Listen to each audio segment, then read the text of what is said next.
Maurice, a couple of his teammates, and Bacon climbed off the plane in Cancun and began walking toward baggage claim. Out of nowhere, children, young and old, immediately bombarded them, asking for autographs. "Mr. Clarence," someone shouted. "There's Tony," a teenage girl shrieked. "I can't believe it's you." "Kayvon," Kayvon, a boy shouted. you're my hero.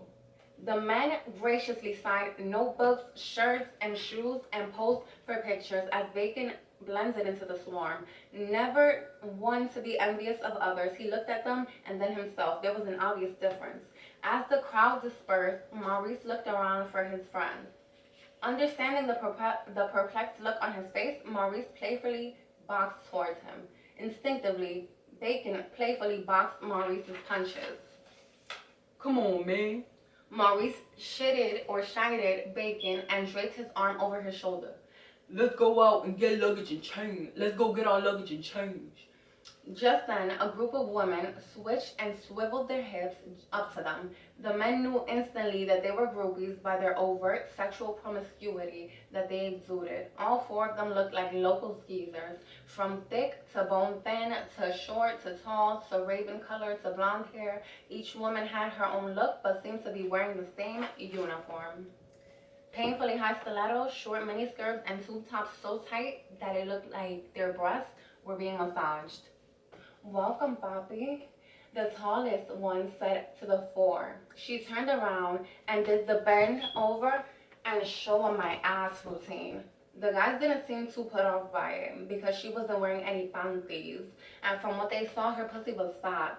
The guys knew that whatever they asked for, the woman would allow it to go down.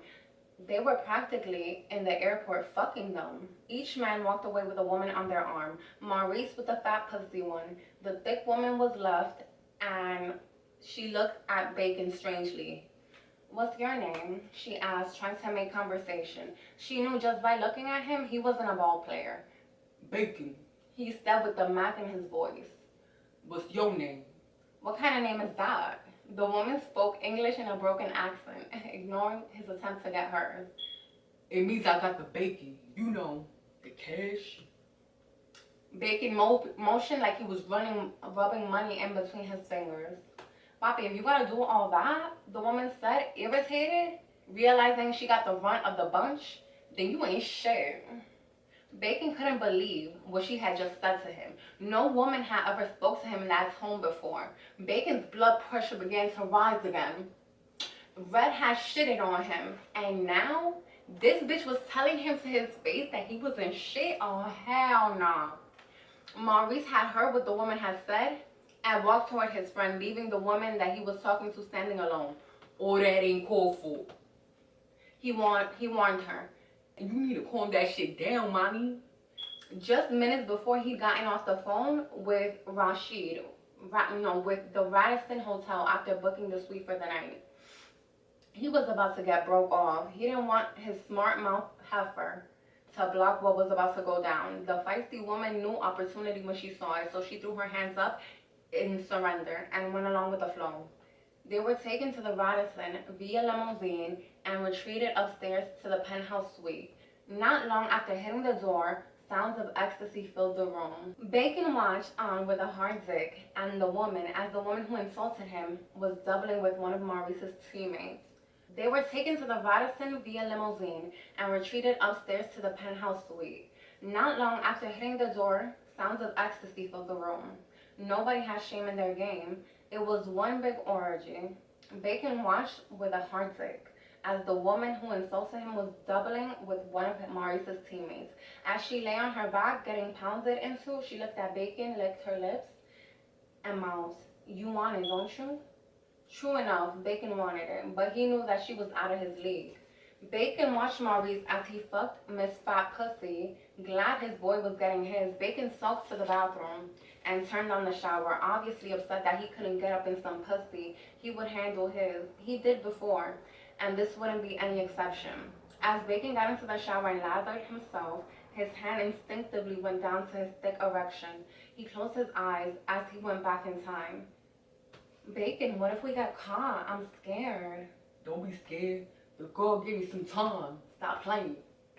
He undid the zipper of her slacks, revealing her G-string. Turning her around and admired her ass cheeks before spreading them apart. His tongue penetrated her asshole. Bacon rammed his thick dick into her pussy. He began to hump furiously, moving in and out with powerful thrusts. He was finally home again, in his bed, getting right. Don't come inside of me, he remembered her saying. Too late. Too late. He grunting as he shot his load in the shower. Too fucking late. Bacon's relief came at Red's expense. In due time, we'll meet again, he said as he finished showering. He stepped out of the shower, dried off, and went to bed, relieved. They had a big vacation day ahead of them. Maurice and Bacon settled in at Maurice's off-season villa, nestled in the cut on Playa de Carmen. After showing Bacon the house, he decided to hit town. Maurice had some things that he needed to do, and who else to do it with but his longtime buddy. Maurice made a few calls as he drove toward the mainland. Man, so how was them freaks last night? Bacon questioned. You fuck one freak, you fucked them all. Maurice threw his head back and laughed.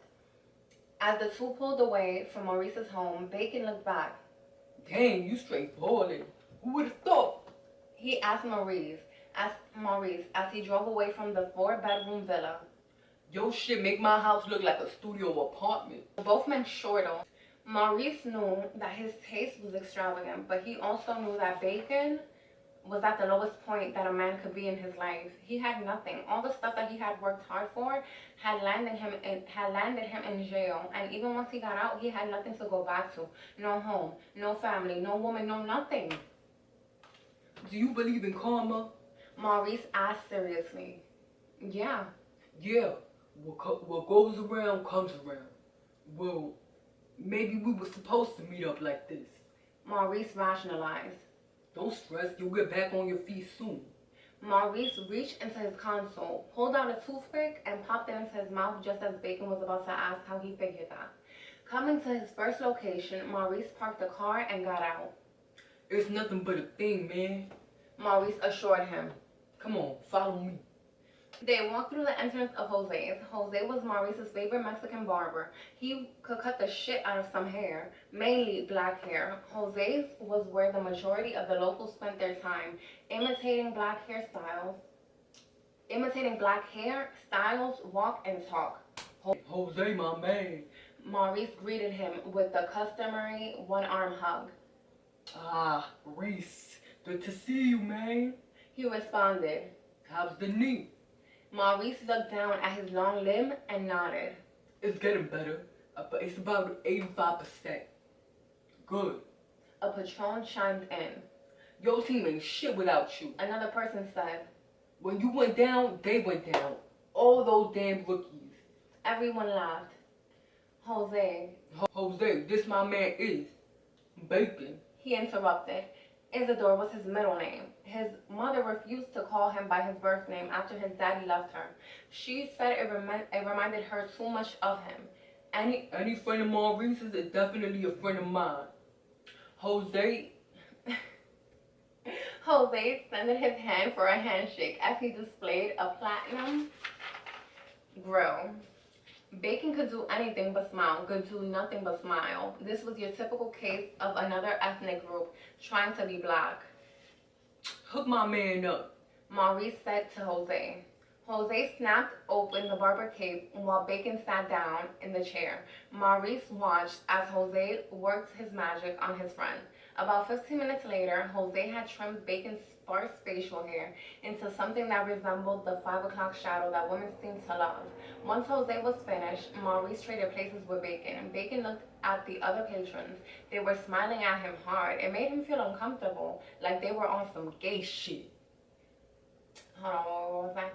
The door to the shop opened, and in walked a familiar face. It was the woman who dissed Bacon the other day. He immediately became angry. As she walked into the establishment, she stopped and she looked at Bacon. Ooh, papi. The woman purred. Nice, real nice. She held eye contact with Bacon as she walked towards Jose. Although angry, Bacon felt a familiar tingle in his dick. as he thought about how she would look and feel riding him.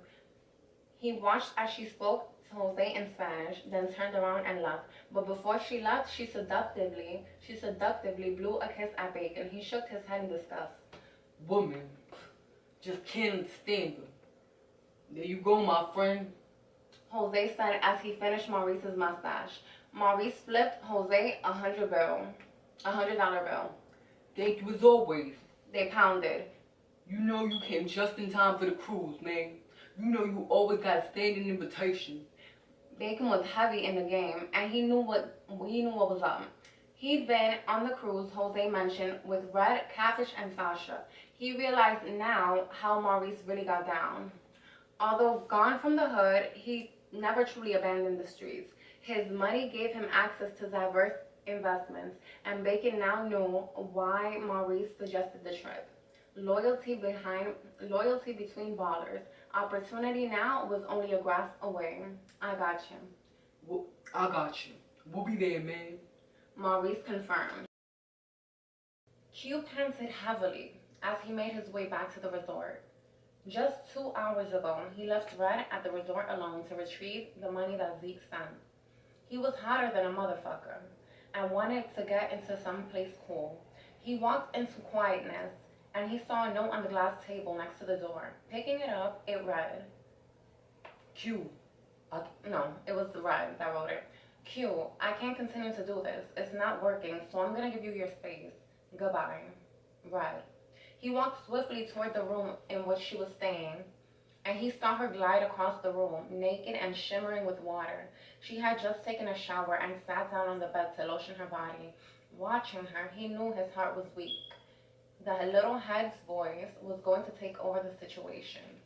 As she got up to retrieve a pair of panties and a bra, she saw him studying her.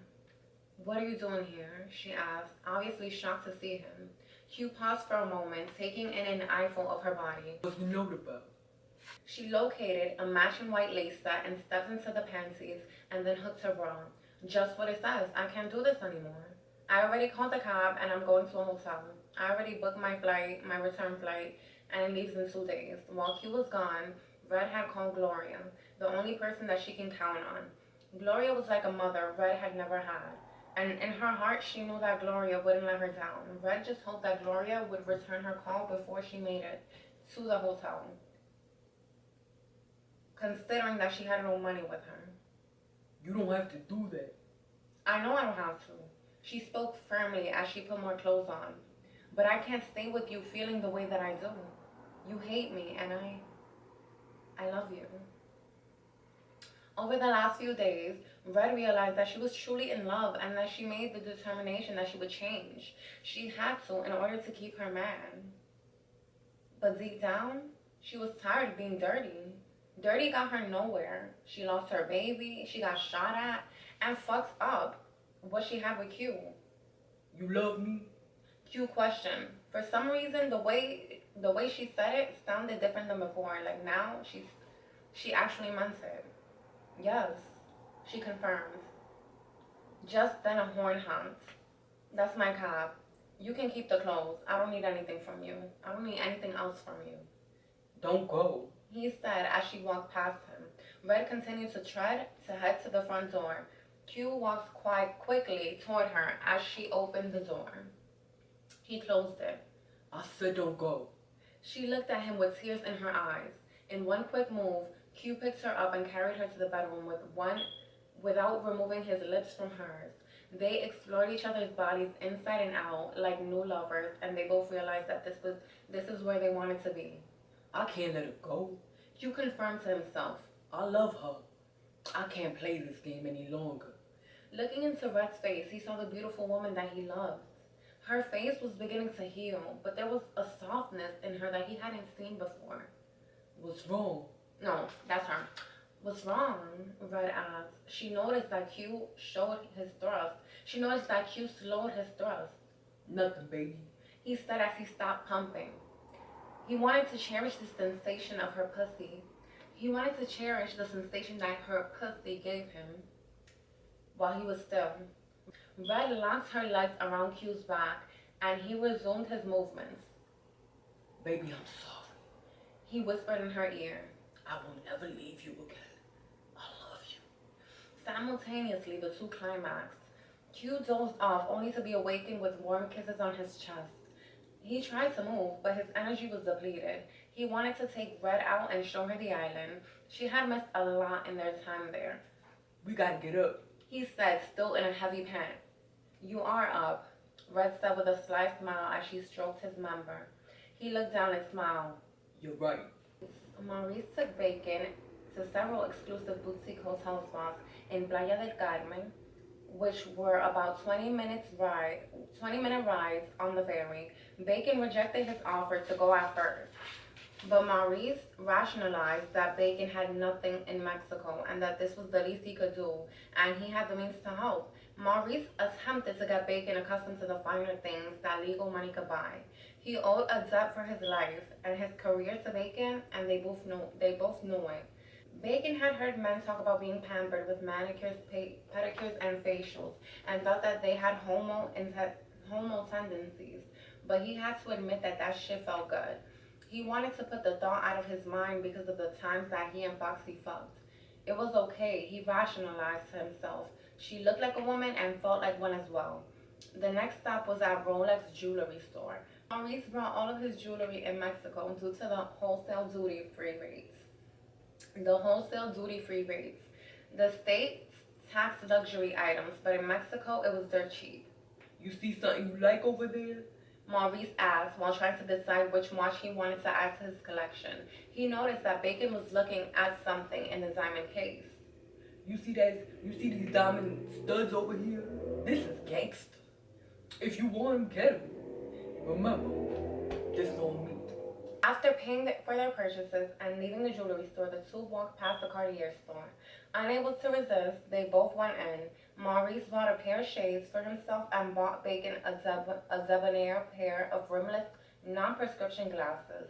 Their last stop was Maurice's personal tailor. He was always in suits, except for when he was on the basketball court. Maurice knew that image is everything, so he was gonna help Bacon with that, his image. He knew that dressing a certain way could get anyone just about anywhere.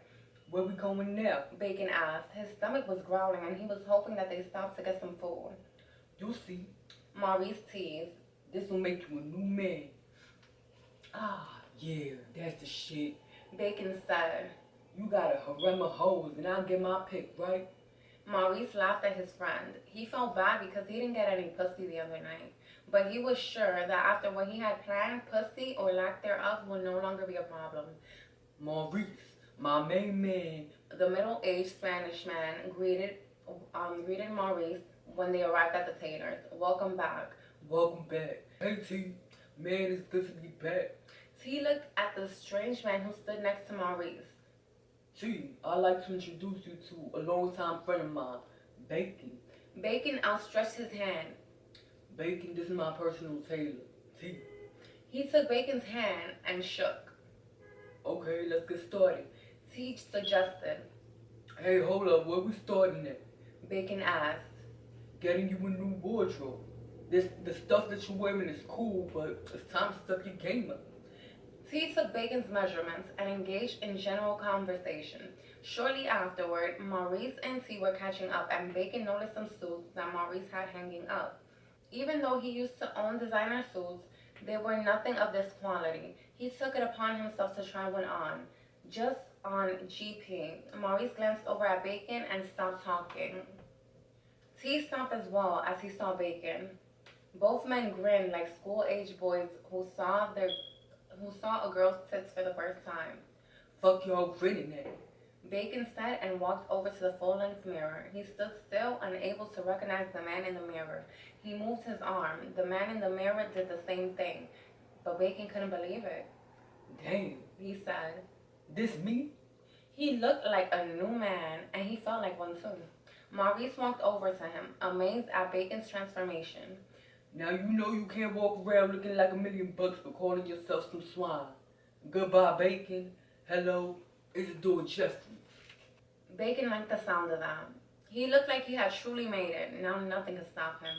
Red and Q decided to take a break from lovemaking. Their time on the island was slowly but surely coming to an end, so they filled their remaining days with numerous activities. Red's face and her nose had begun to heal, and she was beginning to look like her old self again, with skillfully applied makeup. You couldn't see her scars at all. As they began to wind down by relaxing on the beach, a young boy walked up to Q and handed him a box. Q handed him a $20 bill, and the boy skipped happily away. What's this? Red asked, opening up the box. Q didn't stop her. Q! She squealed. You got it? The Q surprised Red with a semi-sheer black Versace dress with a Chanel diamond-encrusted brooch at the waist. Red excitedly tackled Q and planted kisses all over his face. Q knew she wanted it when he saw her eyeing it, but he didn't buy it for her at that time. You could wear that one on the cruise coming up in 2 days. Cruise? She acted surprised. The Dimes and Ballers Midnight Cruise. He reminded her. You know, the one you've been bugging me about? You don't ball no more, Q. She reminded him. You're right, but I still got my connections. The cruise was the biggest soiree for drug kingpins and their top generals to connect with other players in the major cities. Red hoped that Q would want to go. She figured if she could get him around that money again, then he stopped talking about getting out of the game. No matter how she felt about Q, Red needed the stash to maintain her lavish lifestyle. When she mentioned it to Q, he flat out told her no, and no amount of pouting would change his mind. But after he thought about it a little longer, he realized that the game was all Red ever knew, and he, as always, wanted to make her happy. Q couldn't take the game out of the player, but began to wonder how their relationship would hold out without his lifestyle. Red placed a tender kiss on Q's lips. She planned to thank him properly. She couldn't wait. 2 days couldn't arrive soon enough. 2 days passed like the blink of an eye. The night of the Dimes and Ballers Midnight Cruise arrived. After a day of sightseeing, Q and Red arrived back at the resort with not much time left to get ready. Earlier that day, they had visited the small village of Cedral and saw how the non-commercialized locals lived. Afterward, they enjoyed the El Cedral, which Red learned was the island's oldest ruins. Although she had visited before, she never knew the history of Cozumel. Now she was able to truly enjoy the beauty, the splendor, and the history that the island had to offer. But tonight was all about the cruise. Excitedly, Red held the black Versace dress that Q had surprised her with up to the mirror, and she envisioned herself wrapped in the delicate material. J-Lo ain't got nothing on you, baby. Q joked. They both laughed. But for real though, let's get ready. We already behind. Red thought about his comment. Q was right.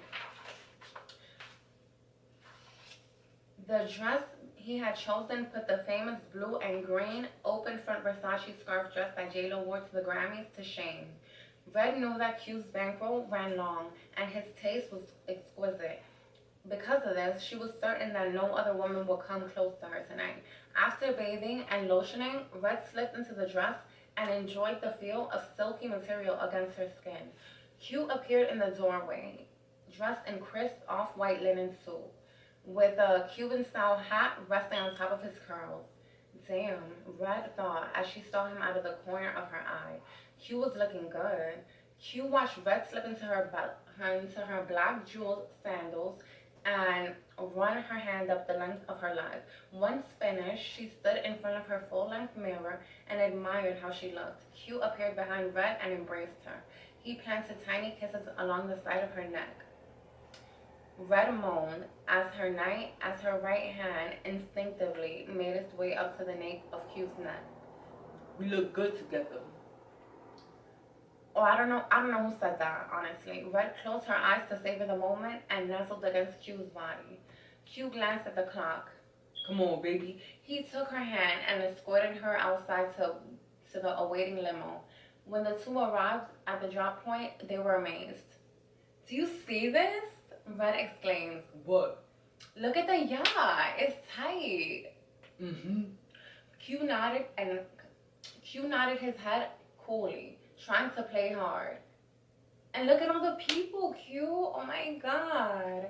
Q glanced out of his window and saw the crowd. The driver got out of the car and opened the passenger side door. Q stepped out and held the window and held out his hand. Red slowly emerged. Whistles could be heard from the crowd of spectators that formed on both sides of the security line. Security henchmen were enforced because these were major players in the drug game. Nothing ever popped off at this event, and they were positioned to make sure that nothing would. Red and Q boarded the yacht like royalty. White lights outlining the watercraft's upper and main decks sparkle like diamonds. Mexican and Caribbean music filled the air. The majority of men wore linen suits, some in white, others in black, and a few in off-white. Out of out of the 100 travelers, Q spotted some of his former connects. Red noticed quite a few of the women thought that couture meant dressing only in designer labels. Not only were they misled, they had no grace or style about them whatsoever. Red and Q, however, were poised and dressed such that they commanded respect. No one would have ever guessed that Q was getting out of the game and that Red had just been pistol whipped almost to death only 2 weeks earlier. Although still faintly bruised, she still looked like $1,000,000. Q excused himself to get drinks, just as the yacht began to set sail. Red walked further into the main deck. The party was just beginning, but Red peeked into another room, where 3 tables were heaped with food. On the first, she saw huge platters of pineapple, mango, strawberries, and papaya. Her eyes went to the next table, and she saw a silver platter piled with lobster tails, tiger prawn shrimp, and raw oysters. On the third were mounds of plantains, chicken, rice, and peas, and filet mignon on top of warmers. Whoever's behind this, she thought, their money runs deep. Red went back on the main deck and walked toward the balcony and looked out over the black, still water, waiting for Q to return. It was a clear night with a slight breeze. Millions of stars sparkled in the sky. Red leaned against the railing and looked upward. She overheard people below talking about money, cars, and celebrity gossip. She could do nothing but smirk at the show-off. If you gotta brag about it, you ain't about it, she thought. The smell of new money was thick, and she silently prayed that she wouldn't run into anyone that she had played in the past or who knew her through bacon. The thought put butterflies in her stomach. Red strolled away from the balcony as the couple headed her way. The handsome, dark-skinned man affectionately caressed the woman that he was with, giving most of his attention to the growing bulge in her tummy. Red smiled at them and as they walked by, but a small tear formed in the corner of her eye as she thought back to her own pregnancy that she had lost. Red's hands went to her flat stomach and she rubbed it slightly. Anger towards her mother's sexually abusive husband, Jerome, spiked inside of her. Red thought back to Bacon and the thoughts of revenge that she had planted in him, to show how she lost their baby, how Jerome had kicked it out of her. Would he avenge his baby's death? The motherfuckers jumped me. She lied to him. So what you gonna do to that motherfucker? Red knew that when she told Bacon what had happened, he would take care of everything, including Jerome's pedophile ass. She just wondered if Bacon's anger with her would prevent him from handling the situation. If he didn't, it was okay. She wanted to be the one to handle Jerome and her mother. A hand slipped around her waist, startling her. She turned to see Q holding their drinks. You alright, baby? Q asked, detecting that Red seemed uncomfortable. Yeah, I'm fine. I was just waiting for you. She took her long-stemmed glass from Q's hand and sipped at the golden, bubbly liquid. Alright. Q said hesitantly. Let's go kick it. Throughout the night, Q mingled with some of the heavy hitters while Red politely stood near him as his showpiece. Some of the women attempted to include Red in their conversations, but she avoided talking about herself. Her evasiveness came across as being stuck up, so the other women went elsewhere. Q noticed this happening quite often, so he excused himself from the conversation that he was having to talk to Red. He excused himself from the conversation he was having to talk to Red. Baby, come here. He said gently as he touched the small of her back. and escorted her to a quiet place. What's wrong? It doesn't look like you're having a good time.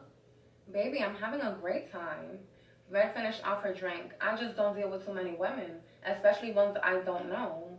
She revealed her true feelings about her last girlfriend. He had heard in conversations of a new product in various forms that could make anyone in the game an instant millionaire.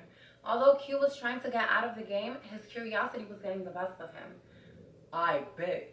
Q confirmed. We'll be checking you out later.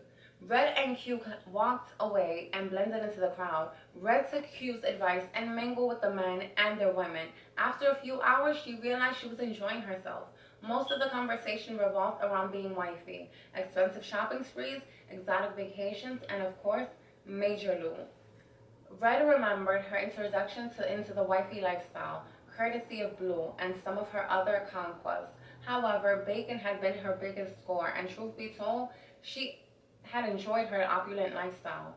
Too bad he wasn't able to enjoy it after he got locked up, because I sure did have a ball. Red smiled in a sinister grin at the thought. Meanwhile, on the upper deck, another party of sorts kicked off. These were the major players of the dope game, and long-term connections had been made.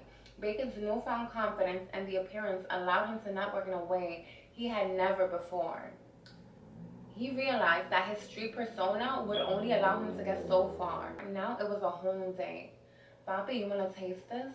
Maria, the thick one, asked Bacon. She finally gave up a name and was trying her best to entice him while she attempted to feed him a tiger prawn. It's big and juicy, she purred, taking a seat on his lap and grinding her ass into his crotch. Bacon knew exactly what she was up to. Bitch ain't want me at first, now she riding my joint. These women ain't good for nothing but fucking. He thought back to Red and was humiliated because he'd been played by her all along. First her, now Maria was standing in his face trying to serve pussy on a platter. So now you want some of this, huh? Where was I? Bobby, I want all of it. She gyrated some more. Bacon couldn't help but get an erection. He hadn't had pussy since Foxy, and it was past time to get up in the sweet gushy. But now wasn't the time. He had business to take care of. Bacon spotted Jose talking to Maurice and some other people. He excused himself and left Maria, who was shocked to be denied. Isidore, my main man. Jose greeted him. Is there anything I could get for you? I have everything I could want and more. Bacon answered honestly. Good, good. A beautiful, well-toned woman walked by them on her way back to the small pool. All of their eyes followed as her luscious ass bounced every time she took a step.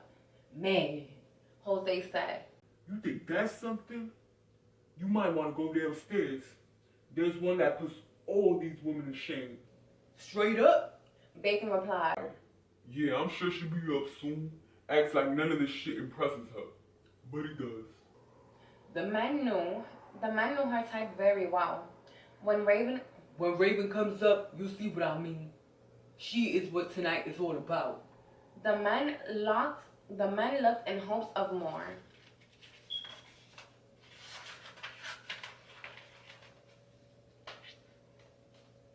Raven. A darkness washed over Bacon. He would have to go to the main level to see for himself, but in due time. Bacon spent his time networking and now had enough connections to get him back on top and never fall. He wanted to get to the main deck to see this Raven person that Jose referred to earlier, but he had more important matters on his hand. When Bacon first met Jose, he didn't realize the barbershop was a cover for his drug ring. There was something about Bacon that Jose liked. His pride, his determination, but mainly his hunger. Jose figured by allowing Bacon to work for him, they both benefit from it. Maria stayed close by Bacon's side all night, making it hard to turn down her advances.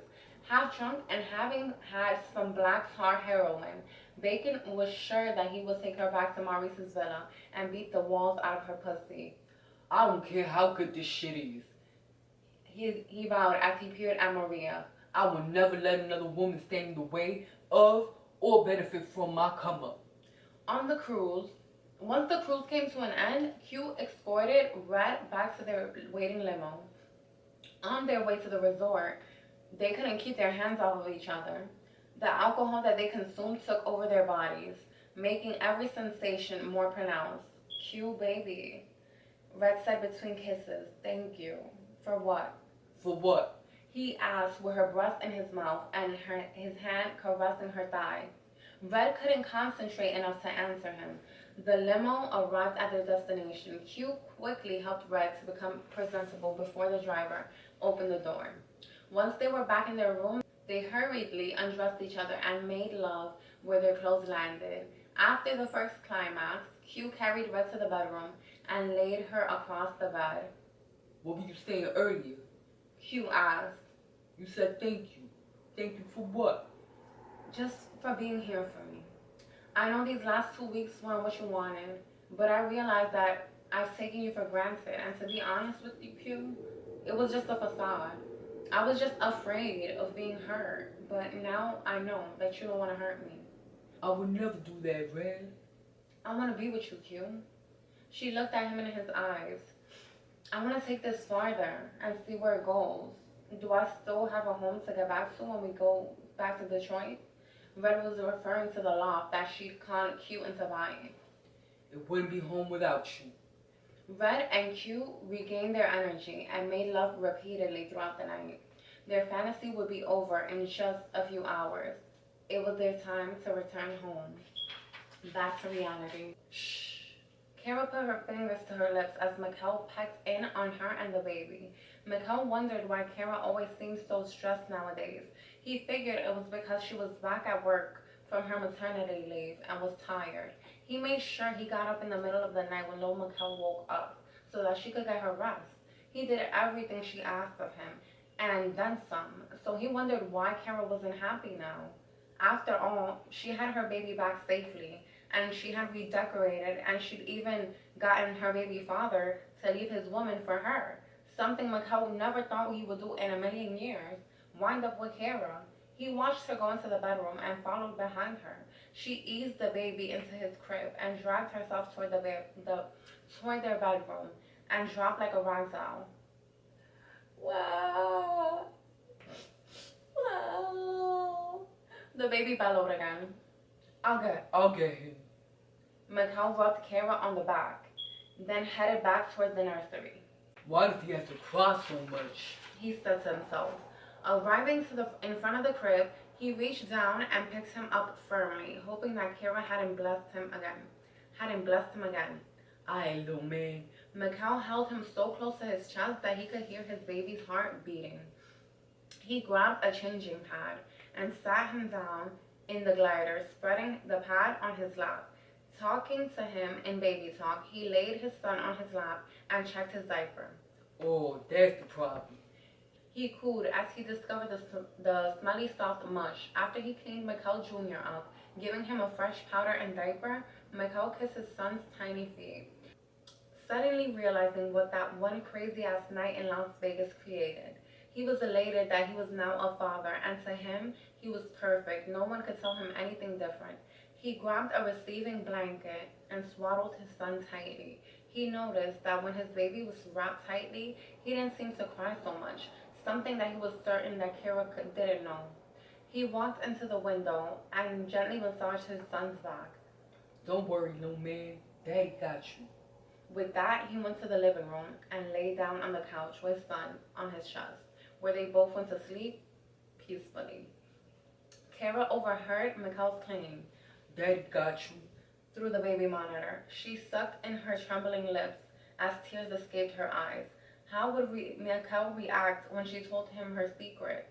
She never felt lower in her life. Then the horrible truth hit her once again.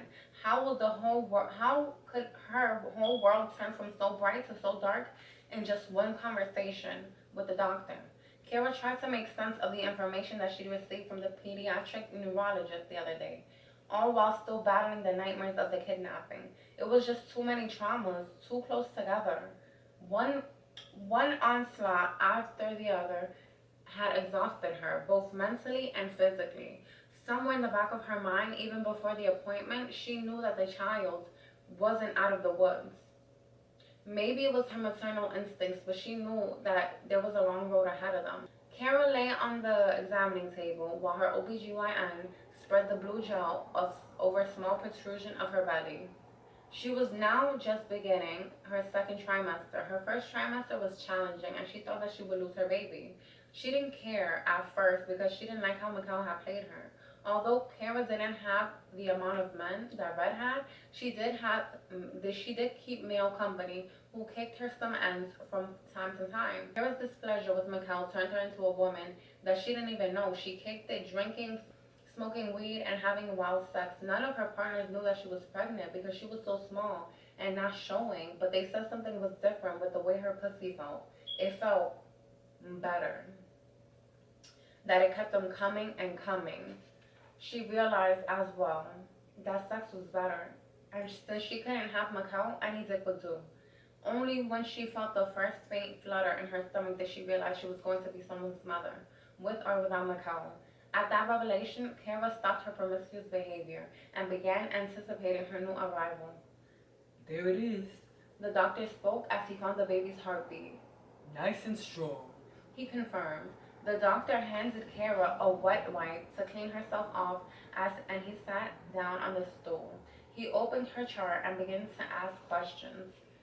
How have you been feeling? I've been feeling well. Good. I was concerned about you. You seemed upset the last time you were here. I guess I was just emotional. Any alcohol or drug use? No, she said. She lied. She a liar. Hold on, let me see. Unprotected behavior? No, Kara exclaimed, embarrassed. Just standard procedure. The doctor assured her. Well, everything looks great. Schedule your next month's appointment before you leave, and I'll see you in 4 weeks. Kara's mind fast forwarded to her most recent visit with little Mikhail's pediatrician. They were joined by a pediatric neurologist. Kara brought the baby in because she didn't feel like he was progressing as well as he should. Almost 2 months old, he should have been holding his head up, cooing and laughing, but he wasn't. Kara, I need to ask you a question. The pediatrician said to her as she fastened the baby's diaper. Did you drink or do drugs during your pregnancy? Tearful, Kara replied, I did drink some, but... Well, your son has classic signs of fetal alcohol syndrome. The fine motor skills and developmental delay is the result of the repeated alcohol use. The neurologist looked at her and shook his head. Like, damn, bitch, you ain't shit. Kara held tightly onto little Mikhail, rocked back and forth, and cried, No, my baby can't be. She demanded a second opinion. Delayed motor skills, mental delays that won't be noticeable until after the first birthday, played in her head as she remembered what the doctor told her. Kara was brought back to reality, listening to Mikhail converse with their son over the baby monitor. There's no way in hell that my baby is retarded, she thought. No fucking way. A couple of hours passed, and Mikhail bottle-fed his son, who was now wide awake. He couldn't continue to hold him, although he wanted to. He had to clean up around the apartment. Kara had seemed too depressed lately to keep the dishes washed, the plates picked up, or the clothes washed and folded, so he decided to do it himself. He hoped that Kara didn't have that postpartum depression that he had heard about on Oprah once. He unwrapped his son, placed him in the swing, and pushed the start button. He gazed on as his son gently swung back and forth and listened to the lovely melody flowing from the music box. Suddenly, his son's head slumped to the left, and Mikhail got a vision that made him shudder. He had seen that look on special children. Mikhail stopped the swing and removed the infant headrest from the baby carrier and placed it behind his son. Even though his son was almost 2 months old, Mikhail figured that he wasn't old enough to hold his head up yet, somehow. That's better, Mikhail said softly and started to swing up again. He watched for about a minute as his son enjoyed the swing. Then Mikhail grabbed a load of clothes out of the hamper and sat on the couch, beginning to sort them to wash. He heard something drop hard to the floor as he separated the ducks from the lights. Seeing it was his cell phone, he picked it up. The red light was flashing, indicating that he had a message. He flipped it open and it read, 4 missed calls. Mikhail dialed the number to check his voicemail. The first 3 calls were from women offering everything from money to sex. One even offered her home when he got tired of playing daddy. The last call was only a recording. Someone had tried to contact him from the county jail. His mind wandered a mile a minute. I wonder who that could have been. As he continued to sort the clothes, he assured himself. They'll call back if it was important.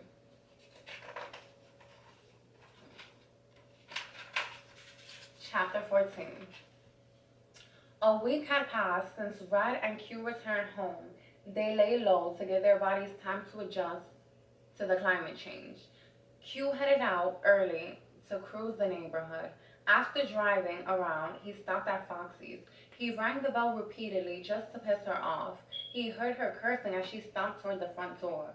What the fuck is your... Foxy flung open the door and started to go off until she saw Q standing in the front of her with a large grin on his face. Q! Foxy squealed and stepped back to let him back inside the house.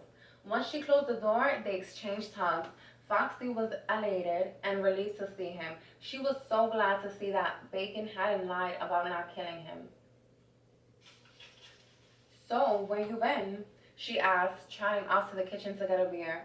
I ain't seen you in a long time. She returned with the beer and handed it to Q, who took a seat in the living room. She raised an eyebrow and took in how good he looked.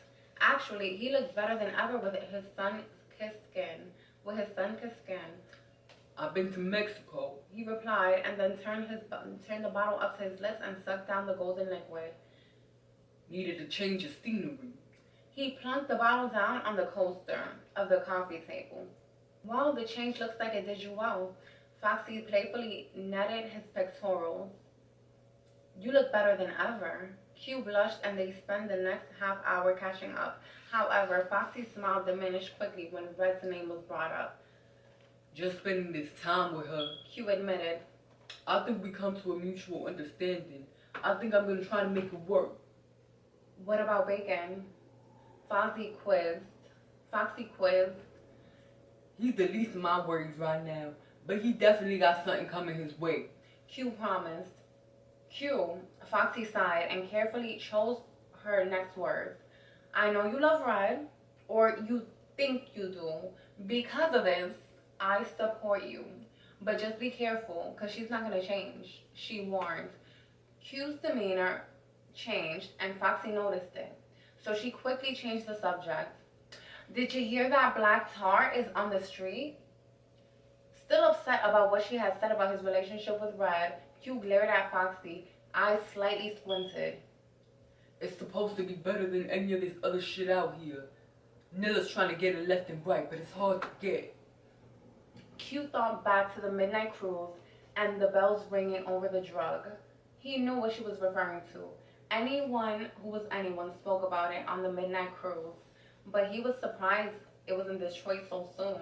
Q had to admit, getting back into the game was something as prime as this was tempting, but he was adamant about getting out. Q's mind quickly diverted back to the check that Red had gave him at the church. $1.6 million was nothing to sneeze at, and if invested properly, that would be pocket change. Red told Q that she would deposit the check today. He was glad. He was ready to move on with the other phase of his life. Q stood up. Come on, come in, give me a hug. Foxy complied. When you gonna let me show you how a real woman does it? She asked seriously. I don't think I can handle you. Q was amazed at how real Foxy's breast felt against his chest. If I didn't know she was the he, I'd have fucked her a while ago. You're a whole lot of woman. Q laughed to clear his thought and began walking toward the door. And don't forget that, Foxy joked. Q headed back to the loft. He hoped that Red was at the bank, cashing the check that he had gotten back from Zeke the night before.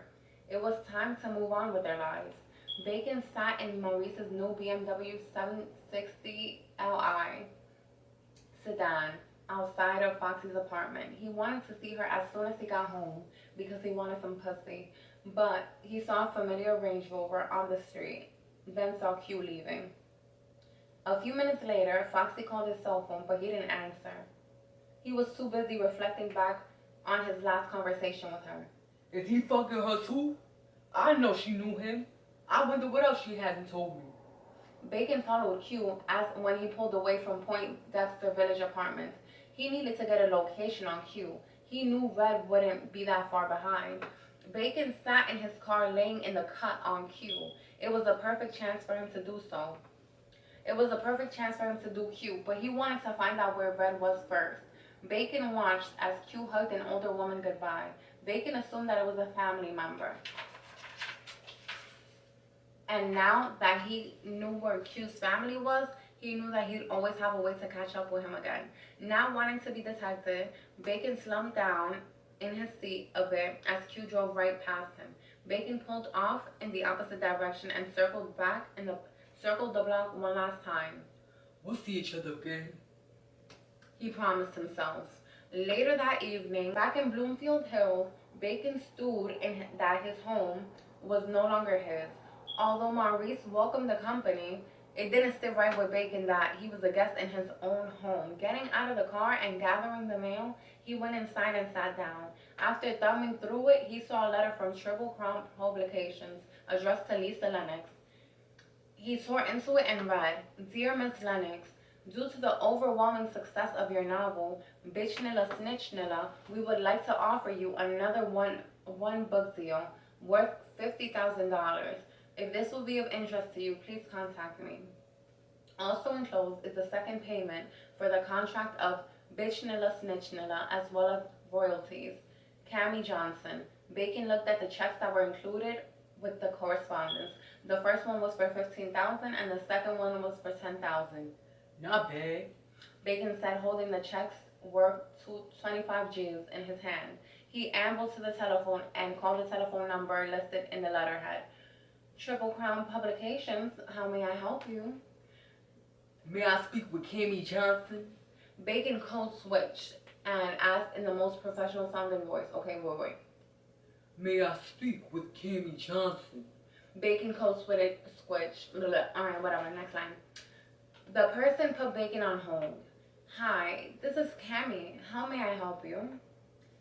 This is Isidore Jeffries, agent to Lisa Lennox. Good morning, Mr. Jeffries. Cammie replied cheerfully. How may I help you? I'm contacting you regarding the correspondence you sent pertaining to the other contract. We'd like to get everything moving as fast as possible. Bacon smiled. Great, Mr. Jeffries. You said you're Lisa's agent, correct? Yeah, she's actually away on a personal family matter. He lowered his voice to get sympathy. Her sister Raven was murdered. Oh, I'm sorry to hear that. We can wait, Mr. Jeffries, until she's able to talk to us. As her agent, I have proxy to sign whatever documents you need. Great. We'd like to get this going ASAP as well. Do you have a fax machine so we can send the contract? Bacon gave Cammie the number to the fax machine that was upstairs in Maurice's office. A shit-eating grin plastered Bacon's face when he saw that they were willing to pay 50 G's for the second book because they thought that he had proxy. Bacon was able to sign the contract for Red. Fair exchange ain't robbery. Red arrived at the unusually crowded bank. She wanted Q to go with her, but he elected not to. Always impatient, today she didn't let the crowd bother her. She was hopeful and ready to begin her new life with Q. She stood in line after filling out her deposit slip, waiting patiently for her turn. About 12 minutes later, she heard "next" and walked over to the next available teller. How may I help you? The friendly voice behind the window asked. Both women stood in shock for a minute. It was Kara. They hadn't seen each other since the move, a little over a couple of months ago. Red noticed that Kara looked tired and worn out. Her hair wasn't styled, and she looked like the life was drained out of her. Red, on the other hand, was looking her best. I'd like to deposit this into my checking account. As Kara's gaze took in the amount of the check, her eyebrows rose instantly, making her amber eyes more pronounced. As a matter of fact, Red added, wanting to rub Kara's nose and shit. I like 10,000 back, she smiled. Kara attempted to make small talk with her while she began to punch in a bunch of numbers.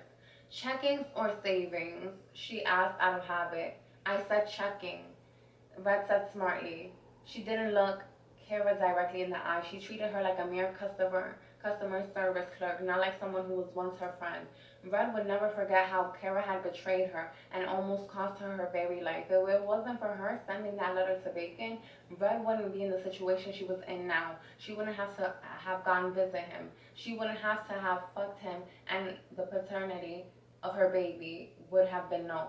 In a sense, Red was glad she didn't have the baby because she didn't know who it was, but it was just the principle that Kara was supposed to have been her friend and fucked her in the end. Have you heard from Sasha? Kara asked as she keyed in the more numbers. I've been out of the country, Red said sarcastically. Well, girl, she got a new man, and it looks like he's taking good care of her. That's nice. Red began patting her foot impatiently. Suddenly, whatever Kara had punched in the computer made a beeping sound. Red drummed her perfectly manicured nails on the dark granite countertop. What's taking so long? She may still be in town. Kara began to key the numbers again. I'm at the dude she's with. The numbering sequence caused another beep. She said he had some business to tend to, but girl, he was the blackest Nilla I've ever seen. I think that's what she called him too. Black. She paused for a moment. Nah, it was blue. Hey, I'll be back in a minute. She flounced away with Red's check. Blue? Inside, Red was fuming when she thought of Sasha being with Blue. Droplets of sweat formed on her nose. That bitch always wanted to be like me. Be me. Now she's with Blue? Even though I don't wash it with his shit mouth ass, he will always be my man, she thought. She was going to track down Sasha to see if this was indeed true. For Sasha's sake, she prayed it wasn't. Red abruptly came back to her senses when Kara returned to her window with a check and a small piece of paper. So how's life as a new mommy treating you? Red figured Kara was embarrassed with the way she let herself go. How's the happy little family? Actually, we're fine. Kara lied as she slid a picture of the three of them toward Red. Oh wow, she said fakely. Isn't this sweet? Kara began following the instructions on the piece of paper and slid the check through the machine. This time, it didn't beep. They both heard the machine imprint something on the check. Red was glad. She was ready to get out of there, but not before hammering a nail in Kara's casket. You heard from Terry? Lord, please help me hold my tongue. Kara's eyes narrowed as she looked at Red, who was now grinning like she had won the lottery. Fucking bitch, she said to herself, and then apologized to the Lord. She grabbed the check and read the printout. Her scowl was replaced with an even bigger grin than Red's. There's been a stop payment on this check, Kara said in a louder voice than normal. What? Run it through again. I've done it 3 times. You may want to get in touch with the issuer. Kara continued to talk loudly so other customers could hear. She smiled because she knew Red was embarrassed. I'm going to have to take $30 out of your account for a return check fee. In a huff, Red grabbed the check. Take it out. She stomped out of the bank. Little did Red know that was all Kara needed for her to stay because she had more plans to get back at Red. Fair exchange ain't robbery. With a satisfied feeling, Kara called out, Next.